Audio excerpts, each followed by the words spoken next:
We can hear you. Okay, great. I live in the mountains and my internet is from the 90s.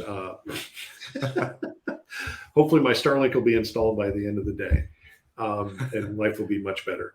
But hey, Brian, thanks for joining us. I've worked with you for a number of years, and really enjoyed our partnership. And how do we go help customers make their data centers more resilient? And it's not just about throwing more gear at it. A big aspect of resilience is maintaining infrastructure, and that's really our topic for today. Is how do you maintain infrastructure? My background, I've shared this with people before, but I'll to encapsulate it in here. I came from an operational background. I was a Marine for 13 years. I worked in aviation operations, and it was all about having plans and redundancy and processes and procedures. And then my last 7 years in Marine Corps, I worked in IT. I built and deployed networks all over the world. And these are networks that were command and control for aircraft, helicopters, jets, a little bit of everything. And those were mission critical networks, and we had to have that stuff documented. We have to have processes and procedures in place. We had to make sure things were up to date. This was in the late 90s that I was doing this kind of stuff. And when I came out of the Marine Corps, I moved into it was more of a network transformational, but it was a mission critical network. We supported all the universities and K-12 and basically all the public sector education in the state of Georgia. We had a network that provided all that access in the early 2000s. And that kind of colors my perspective on operations and maintenance and things like software upgrades. Brian, you want to talk a little bit about your background and why you're so passionate about this? Oh yeah. Well, first of all, Ken, thank you so much for having me today, and for the audience as well. I'm thankful to be here talking about such an important topic that I know is top of mind for all of our partners as well as customers globally. And a little bit of background on myself. I've been in the industry over 20 years. Been at Cisco a long time as well. Thankful for the experience that I've had here across different roles, from product management to sales specialist. I've been out in the region. Ken, I know you and I have talked about some time that you spent overseas. I was in Japan for a few years. So it's, as I've worked with customers and partners globally, one thing when it comes to operations that I've come to realize, and there's a lot of consistency with the conversations that I've had, is one, it's data and knowledge. Two, it's about interpretation, and then converting that interpretation into actionable insights. And I think you guys can, over the years that you and I have collaborated, there's a lot of data that you could stream in any infrastructure, but getting that into data that you can interpret and then put into actionable form, that's really the key, because ultimately that's what keeps all of us up, late at night. Yeah, and I think insights are key. You can't manage what you don't monitor. Right. And so, deploying an advanced data center infrastructure that you can't monitor, or that you don't have all the data that is at your fingertips or available to you based on the capabilities of the platforms, that's really important. I spent 6 years as a Cisco SE, and I had a customer that was very proud that they had this Catalyst 6500 that hadn't been rebooted in 9 years. But that Catalyst 6500 was also vulnerable to so many, p-certs. But it was a core platform for them, and they took great pride in not rebooting it. And that's great. And, I'm all about, maintaining uptime. But our approach to uptime is very different today than it was in the early 2000s. In the early 2000s, uptime was uh, not only critical, but we would have to throw a lot of hardware to achieve uptime. And I'm not saying that you don't throw hardware at it to achieve it, but um, there are things, software on hardware has bugs. Right. Everybody's got bugs. It doesn't matter if you're Cisco or Arista or whomever. Everybody's got bugs, and everybody in the industry understands this. And what we've seen, even in the last 5 years, the number of threats that have been identified and are taking advantage or being taken advantage of by threat actors. Um, they're not just going after the end users anymore. They're going after the infrastructure. And so keeping your infrastructure up to date, doing performance assessments or health checks or design reviews are always, a core component of what I would consider just good best practices. How do you take care of this infrastructure? You spend all this money to buy this stuff. You spend money to get it deployed, and whether you paid a professional services partner to do it or you did it yourself. We're a professional services partner. We try to help accelerate things, bring lessons learned to these things. And we're typically, I think I wouldn't call us overly conservative, but we're not like bleeding edge kind of people either, because when we're talking about data center infrastructure, this is the network that is delivering your application experience. Mm-hmm. And so we always recommend that customers are on a major, mainline release that's known to be good and stable. But again, all software's got bugs, right? And so we tend to recommend that customers upgrade their software typically every 6 months, but no more than every year. And there's just so many tools out there available now that help accomplish this. I think that platforms in general have gotten better about doing software upgrades. And when I look at like cloud infrastructures, cloud infrastructure, they upgrade their environments and you don't even know it.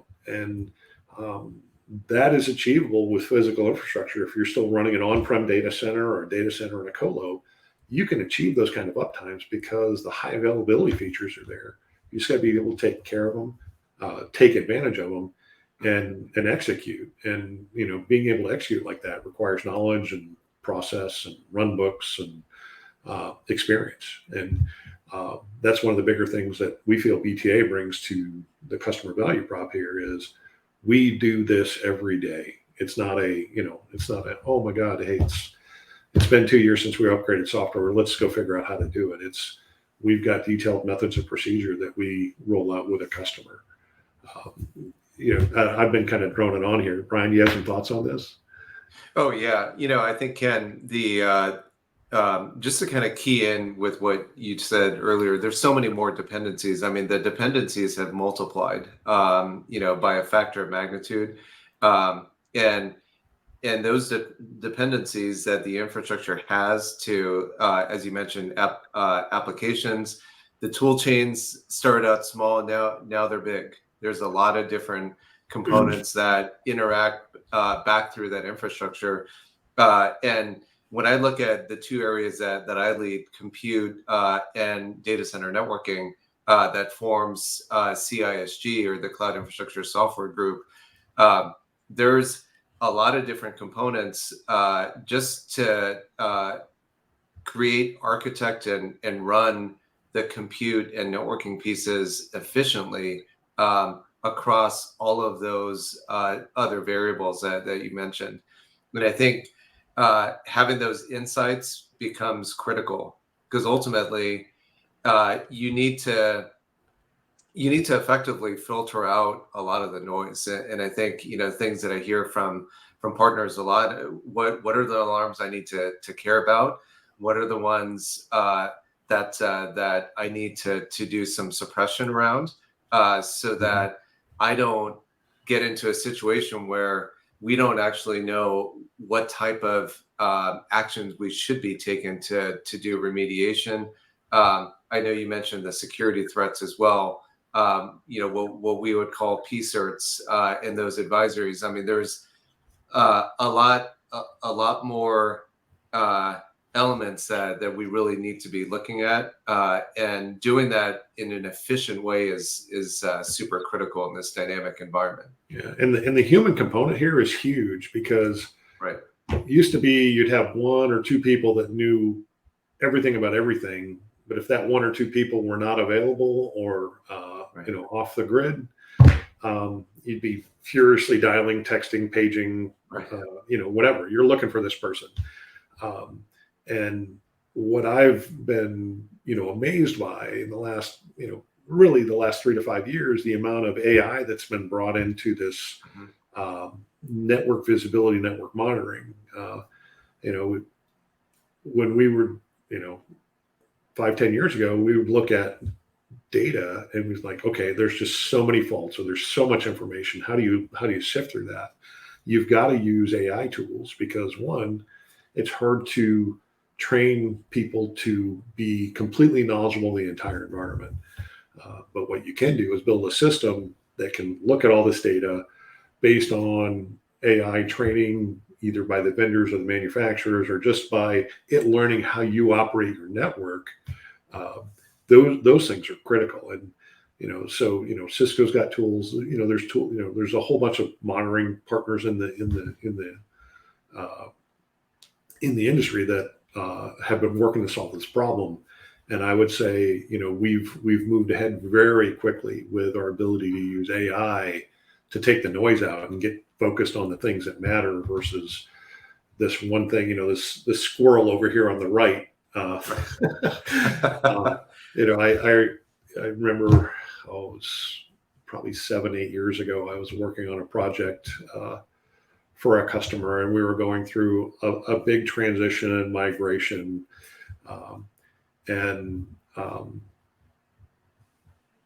We had gotten to cut night. We'd done all the work. We'd mocked everything up in a lab. We validated our whole method or procedure. It was very step by step by step. But then when we got to the actual execution, the customer didn't execute with that same level of diligence in their production environment that we did in our lab. And so they didn't have fiber run the right way. They didn't have visibility to where virtual machines were moving in the environment. And we ran into a bug. And it was the worst 24 hours of my life, because I'm chasing a bug.